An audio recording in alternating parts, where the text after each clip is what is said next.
یو کس تپوس کړی چې یهود یا کافر سره دوستی جایز نه، نو آیا تجارتی معاملات جایز دي او کنه؟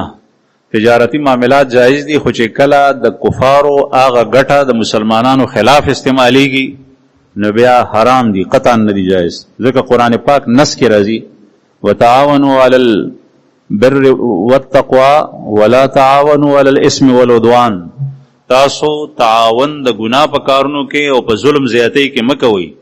اوس اسرائیل لګیا دي هغه ظلم کوي د غزې په مسلمانانو باندې، د مسلمانانو ماشومانو د الله شونه سړو اوچت کړي دي، سر وسر نشته دی، ټوکړي دي او دغه ګټه هغه په هغې باندې استعمالوي او ته بیا هم د هغې تجارت کې د هغې سودا خرڅې.